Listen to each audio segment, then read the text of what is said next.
perfume. Tick. Friends on the way. Tick. They'd have a slap-up lunch and an excellent gossip.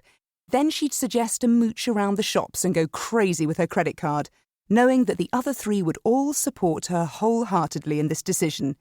To a woman, they were excellent enablers when it came to shopping matters. Talking of which, there was Laura striding across the road right now, regardless of a red Ford Focus that braked sharply, the driver gesturing something rude and cross at the wheel. But Laura, smiling as she saw India, was quite oblivious, her long blonde hair tousling in a breeze, her handbag sliding off one shoulder as she waved. And there too was Eve, coming from the other direction, all high cheekbones and poise with the mix of Ghanaian and Scandinavian in her genes.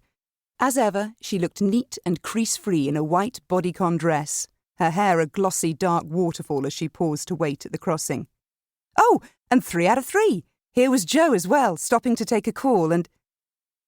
India pushed up her sunglasses and leaned forward nosily to see better. Whoa! Was down-to-earth, no-nonsense Joe actually giggling and blushing as she chatted into her phone? Yes, she most certainly was. Joe's round, freckled face was suffused with pink, and she was putting a hand up to her cheek in a... well, there was no other word to describe it. A flirtatious way. What was that all about then, eh?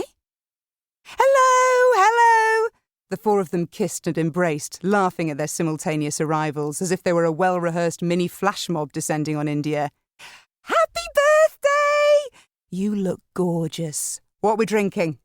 Oh, she loved these women with all her heart, India thought fondly, as Eve took charge, asking for menus and the wine list, and Laura flapped around unpeeling a silk scarf and not noticing as it slithered to the floor.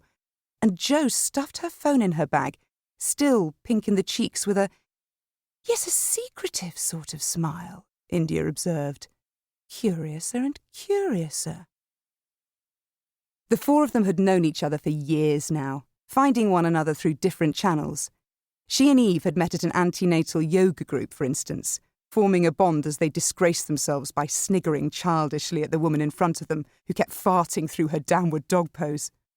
Then Eve had introduced her to Jo, having known her since school, and on another night, Jo had brought along her sister Laura too. And just like that, they became a foursome, an all-conquering group of friends who would drop anything for one another when the chips were down. They'd been a tag team of support throughout Jo's divorce the previous spring, getting her drunk, helping her find a new flat, dragging her out shopping, whatever it had taken.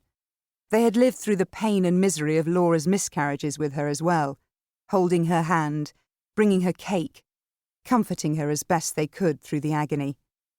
And Eve had always been a total rock when it came to scooping up India's kids whenever there was some A&E crisis or other. It was good to know that someone had your back in your hour of need. 3 someones, in fact.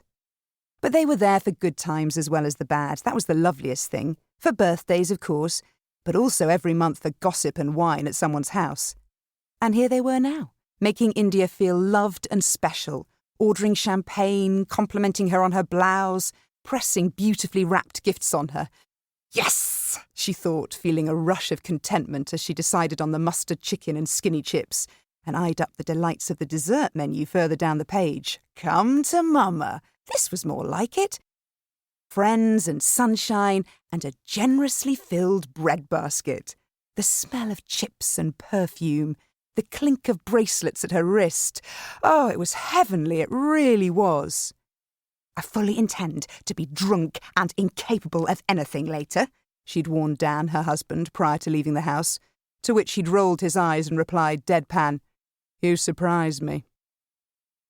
So, she said now, helping herself to a chunk of crusty baguette and slathering it with salted butter. Down to business. Joe Nichols, I think you should know that I spotted you giggling coyly into your phone just now. Is there something you want to tell us? Joe looked startled, then turned bright red. Well, she said sheepishly, at which they all pounced. What? Cried Laura, choking on a breadcrumb in her surprise. I knew it! Exclaimed India, clapping her hands together.